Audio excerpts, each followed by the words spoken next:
איפה המנהל? פה אין לי מגבות בחדר, המפתח לא עובד, מה? אני מנהל, מה הבעיה? לא, על הכיפאק, אני לא... תכלס אני לא צריך מגבת, חם, איזה חום. מה יש לו זה? מה יש לו? אתה מנהל. כן, מה הבעיה? לא הבנתי. אתה קם לדבר איתי, להסביר לי, מקרוב. לא הבנתי, מה אתה צריך? מה חסר לך שמה? לא הבנתי. לי? כן, מה חסר לך שמה? קיבלת הכל, לא? לא, אין מגבות בחדר. אבל קיבלת את החדר, לא? כן, קיבלתי. קיבלת את הכל, נכון? כן. מה הבעיה? לא הבנתי. לא, אין מגבות פשוט. כן? תגיד, גם אתה קם עליי? שתיכם באים עליי. לא, רק רציתי להגיד, השירות והכל, מה זה? מה זה כיף לי איתכם? אני אוהב אתכם. אני נותן לכם, מה זה? אחי, תשמע על הפרצוף היפה שלך. לא, תכלס אפשר להתייבש. לא, כאילו לא, בתכלס חם בחוץ, אפשר להתייבש.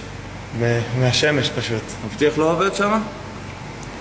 לא, אני לא צריך מפתח. כן? לא עובד? שטויות, אבל שטויות, אני אכנס מהחלון, מה? בשביל מי צריך מפתח היום? כן. האמת שהיו לי גם עוד כמה תלונות, אבל נראה לי מיותר. באמת, השירות שלכם הוא יוצא מן הכלל. כן? מה, אתם ממש הולכים לכיווני, אה? תביא את מוסטפא שתטפל בו. לא, אין צורך, מה זה? למה שהוא יטפל בי? הכל 10, אתם 10.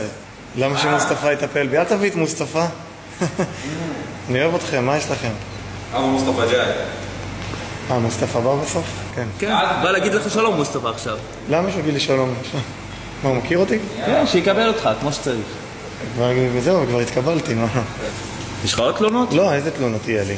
תגיד, אם יש לך תגיד. לא, אולי קצת החביתה בבוקר. חביתה קצת הייתה קרה. אבל שטויות מה זה, אני אוהב חביתה קרה.